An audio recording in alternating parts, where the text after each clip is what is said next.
નમસ્તે દર્શક મિત્રો, આજે આપણે કાલચક્રનો 200મો એપિસોડ છે. આખી જે સિરીઝ છે એમાં આજે આપણે નરેન્દ્ર મોદીનો જે હિન્દુવાદી ચહેરો છે એ કેવો નકલી ચહેરો છે એની વાત કરવી છે. વાત એટલા માટે કરવી પડે છે કે અમદાવાદ મ્યુનિસિપલ કોર્પોરેશનમાં કતલખાનાનો વિવાદ ચાલી રહ્યો છે. એ વિવાદ એવો છે કે અમદાવાદનું જે વર્ષો જૂનું કતલખાનું હતું, 112 વર્ષ જૂનું, 120 વર્ષ જૂનું, જે 1903માં બન્યું હતું, એ તોડી પાડીને એ જગ્યાએ હવે નવું કતલખાનું અમદાવાદથી થોડી દૂર બનાવવાનું છે એવું નક્કી થયું હતું. પરંતુ એનો વિરોધ થયો. 32 કરોડ રૂપિયામાં અમદાવાદનું જે પિરાણા છે એની આસપાસ સ્થળ પણ નક્કી થઈ ગયું હતું. તો અમદાવાદમાં આ જે 32 કરોડના ખર્ચે થવાનું હતું એનો વિરોધ થયો. ભાજપના જ લોકોએ વિરોધ કર્યો અને એ પ્રોજેક્ટ પડતો મૂકવામાં આવ્યો. પરંતુ વાસ્તવિકતા કંઈક જુદી છે. દોસ્તો, 1 મિનિટનો તમારો સમય લેવા માંગુ છું. આપણે આગળ વધીએ કાર્યક્રમમાં એના પહેલા એક અપીલ કરવા માંગુ છું કે ધ ગુજરાત રિપોર્ટ એ સ્વતંત્ર પત્રકારત્વ કરતું સમાચાર માધ્યમ છે. અમે કોઈ પણ રાજકીય પક્ષનો એજન્ડા કે કોઈ વ્યક્તિ કે સંસ્થાનો એજન્ડા લઈને ચાલતા પત્રકારો નથી, અથવા સંસ્થા પણ એ પ્રકારની નથી. અમે પ્રો પીપલ અને રાજ્યના નાગરિકોના પ્રશ્નો માટે એમને વાચા આપવા માટે કામ કરતી સંસ્થા છીએ. અને એના માટે અમારે એક આર્થિક સહયોગની જરૂર છે, જેના માટે અમે જોઈનનું બટન આપણા યુટ્યુબ પ્લેટફોર્મ માટે અમે બનાવેલું છે. આપ સૌને એક વિનંતી છે કે અમારા આ સ્વતંત્ર પત્રકારત્વને આર્થિક સહયોગ આપવા માટે એ જોઈનનું બટન દબાવો અને અમને આર્થિક મદદ આપના તરફથી શક્ય હોય એટલી પહોંચાડવાનો પ્રયાસ કરશો તો અમને આનંદ થશે. Thank you very much. હવે આપણે આગળનો કાર્યક્રમ જે છે એ જોઈએ. ભલે ભાજપના નેતાઓ એવું કે અમે હિન્દુવાદી છીએ અને ગાયોની કતલ ન થવી જોઈએ, ભેંસોની કતલ ન થવી જોઈએ, કોઈ પણ પશુની કતલ ન થવી જોઈએ, કારણ કે હિન્દુની વિચારધારા જે છે.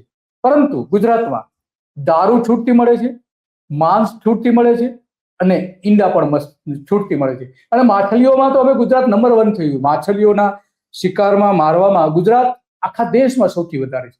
તો એક સમય એવો હતો કે હિંસામાં ગુજરાત માનતું નહોતું, પરંતુ હવે આ બધા આંકડાઓ આપણે જોઈએ તો હિંસા એટલા મોટા વ્યાપક પ્રમાણમાં થઈ ગઈ છે કે એને અટકાવવી મુશ્કેલ છે. કારણ કે અમદાવાદમાં 11,000 ભેંસોની કતલ થાય છે વર્ષે, 14,000 બકરી, 9,000 ઘેટા, 8,000 ભૂંડ અને 11 લાખ મરઘીઓની હત્યા 2023-24માં થઈ હતી. અને બધી કુલ થઈને 11,50,000 આ જીવોની હત્યા થઈ હતી. આ સરકારના આંકડા છે, સરકાર જાહેર કરેલા આંકડા છે, સરકારના અહેવાલમાં જાહેર કરેલા આંકડાઓ છે. વાસ્તવમાં આનાથી વધારે કતલ થઈ રહી છે અને એટલા માટે એનો વિરોધ પણ થઈ રહ્યો છે. જોઈએ માલધારી સમાજના કિરણભાઈ છે કિરણ દેસાઈ, એમને સાંભળીએ પહેલા, પછી આપણે મોદી સાહેબને પણ જોઈશું કે એમનો ઢોંગી ચહેરો કેવો છે, હિન્દુવાદી ઢોંગી ચહેરો કેવો છે એ પણ જોઈશું. દેસાઈ, માલધારી. જય ગૌ માતા મિત્રો, હું કિરણભાઈ દેસાઈ, માલધારી. આજે આખા સમગ્ર ગુજરાતના લોકો માટે અને સમગ્ર દેશના લોકો માટે આજે કાળો દિવસ કહેવાય. આજે લોકતંત્રની, બંધારણીય હકની આજે સરકારે હત્યા કરી. હિન્દુ ધર્મને જગાડવા આવ્યો છો. જાગો તો જાગી જજો, નહીતર પછી રામે રામ. હિન્દુ ધર્મની કહેવાતી ગાય માતા 33 કોટી દેવી દેવતાનો વાસ છે. તે ગાય માતા નહીં રાખવાનું અમદાવાદ શહેરમાં પરિપત્ર બહાર પાડવામાં આવ્યું છે. 13 વિસ્તારમાં પરિપત્ર બહાર પાડવામાં આવે છે. 13 વિસ્તારોમાં, 13 વોર્ડ જે છે એમાં. જ્યારે હિન્દુ ધર્મની વાત કરનારી સરકાર, ગાય માતાના નારા લગાવનારી સરકાર, તે ભૂલી ગઈ કે આ હિન્દુ ધર્મની આસ્થાનું કેન્દ્ર છે. આ હિન્દુ ધર્મની ગાય માતા છે. સમગ્ર દેશમાં આજે સમગ્ર રાજ્યમાં, ગુજરાતમાં ગૌચર રહ્યા નથી. ગૌચર ના રહે એટલે ગાય માતા રોડ ઉપર આવી.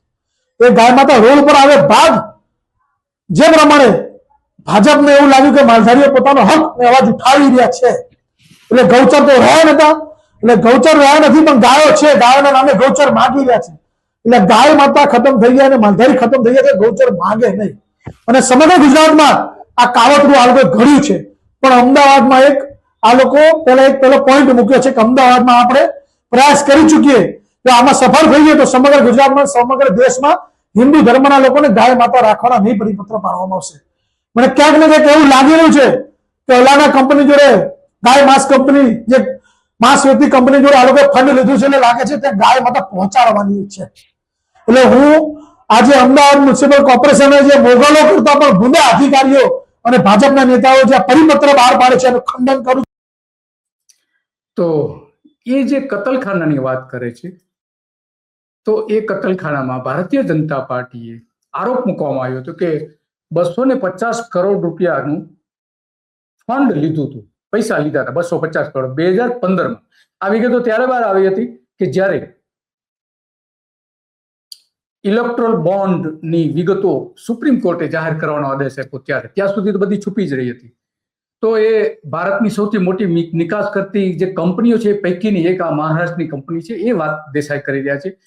તો આ જો કુલ બધો થઈને હિસાબ આપણે કરીએ મોદીના 25 વર્ષના રાજમાં 14+14, તો એ 50 કરોડ જેટલા પશુઓ અને જીવોની હત્યા, કાયદેસરની હત્યા, સરકારી ચોપડે નોંધાયેલી હત્યા થઈ છે, ખવાઈ ગયા છે. ગયા વર્ષે ગુજરાતમાં 3,31,00,000 પશુઓ અને મરઘાઓની મારી નાખવામાં આવ્યા હતા ગુજરાતમાં, અને એમાંથી માંસ મેળવવામાં આવ્યું. આવું મોદી મુખ્યપ્રધાન થયા ત્યારથી 2001 થી 2025 સુધી ચાલતું આવ્યું છે અને આ વર્ષે પણ ચાલી રહ્યું છે.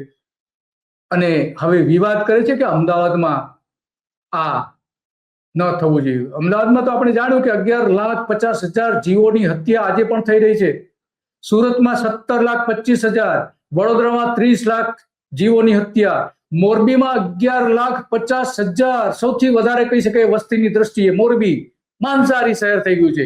ખેડામાં 33 લાખ, જે આખા ગુજરાતમાં સૌથી વધારે ખેડામાં છે. અને ખેડામાંથી અમદાવાદમાં માંસ, અમદાવાદ અને વડોદરામાં માંસ આવતું હોવાનું માનવામાં આવે છે. ગાંધીનગરમાં 10 લાખ પશુઓને અને નવસારીમાં 21 લાખ, કે જે આપણા ભારતીય જનતા પાર્ટીના પૂર્વ પ્રદેશ પ્રમુખ CR પાટીલનું શહેર છે.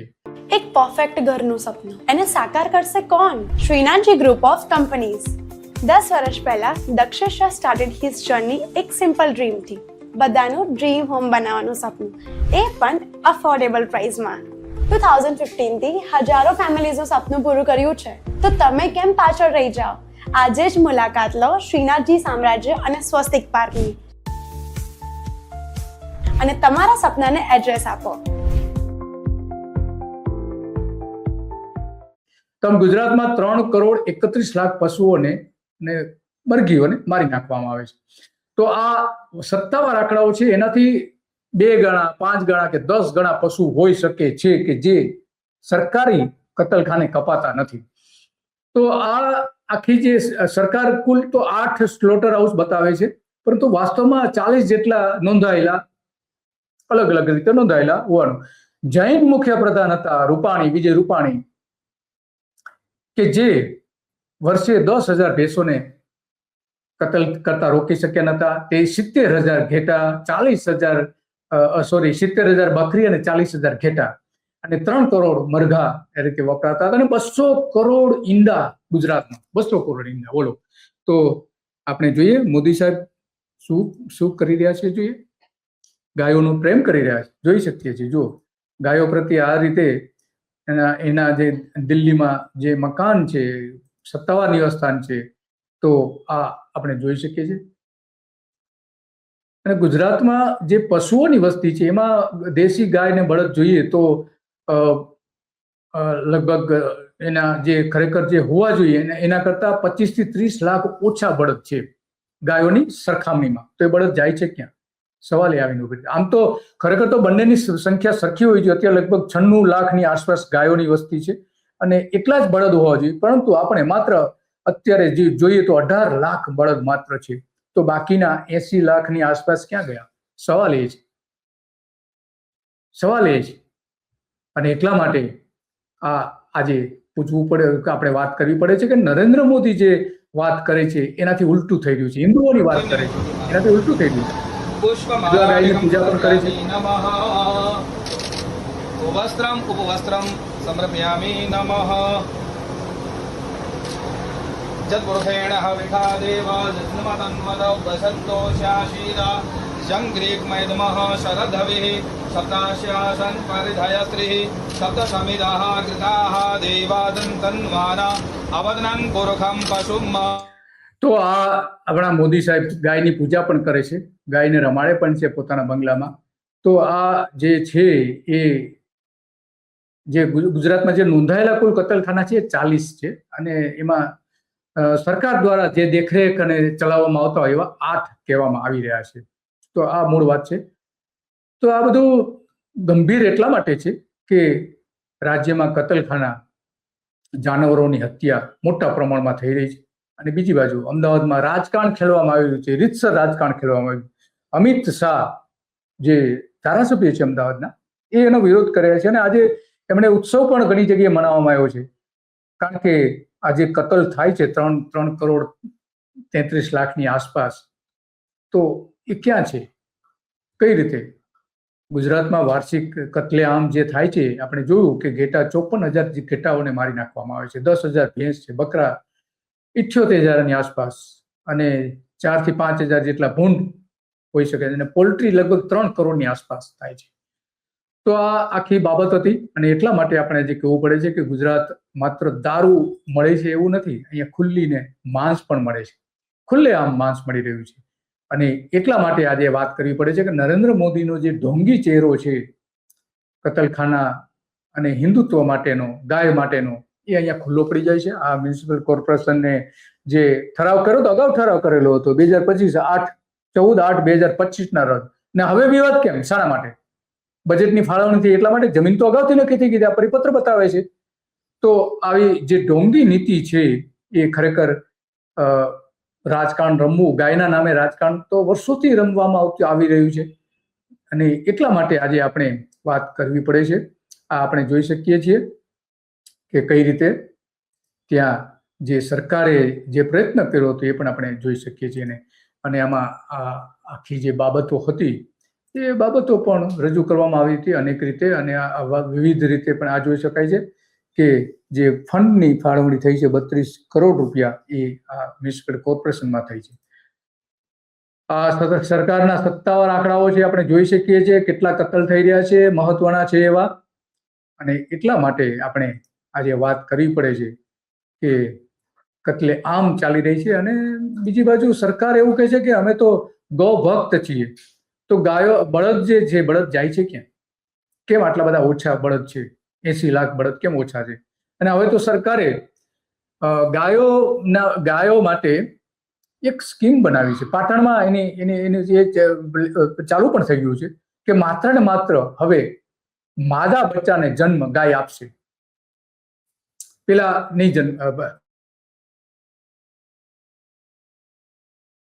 જન્મે, વાછડાઓ નહીં જન્મે, માત્ર ને માત્ર વાછરડીઓ જન્મશે. પાટણમાં ચાલુ થઈ ગઈ છે. અને બીજું, ગાંધીજીએ જે ગૌશાળા સ્થાપી હતી ત્યાં અને આવા જ પ્રયોગો થઈ રહ્યા છે. આવા જ પ્રયોગો જે ગાંધીજી એના સખત વિરોધી હતા, ભ્રૂણ હત્યાના અને ભ્રૂણ ઉપરના પ્રયોગો કરવા માટે. તો આ અત્યંત ગંભીર સવાલ એ છે કે સરકાર પોતે પણ કતલખાનાઓ જે શોધવા જોઈએ એ શોધતી નથી. અને આ બાબતો જે નરેન્દ્ર મોદી કહે છે, પરંતુ કંઈ થઈ રહ્યું છે તો જુદું જ. અને એટલા માટે આપણે આજે વાત કરવી પડે છે. આવી વાત આમ તો આપણા વડાપ્રધાન છે, માનનીય વડાપ્રધાન, પણ જે સત્ય છે સત્ય આપણે રજૂ તો કરવું જ પડે, એમાં તો કોઈ સવાલ નથી. આપણે જોઈ શકીએ છીએ કઈ રીતે ગાય માતાને રમાડે છે નરેન્દ્ર મોદી. અને એટલા માટે આજે આપણે આ વાત કરી રહ્યા છીએ. અને જે કેવી ઢોંગી નીતિ છે નરેન્દ્ર મોદીની ગાય ભક્તિ માટેની, એ આમાં પર્દાફાશ થાય છે. ગાયોની કતલ તો ક્યાંય બતાવવામાં આવતી, છતાં પણ વર્ષે 75,000 કિલો 10,000 કિલો ગૌમાંસ પકડાતું હોવાની, ગાયોનું ટ્રાન્સપોર્ટેશન થતું હોય ત્યારે પકડાતા હોવાની અનેક અહેવાલો આવી રહ્યા છે.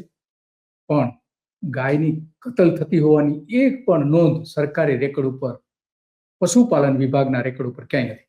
બસ આજે આટલું જ, અને આવી જ બાબતો ઉપર આપણે ચર્ચા કરતા રહીશું. નમસ્તે.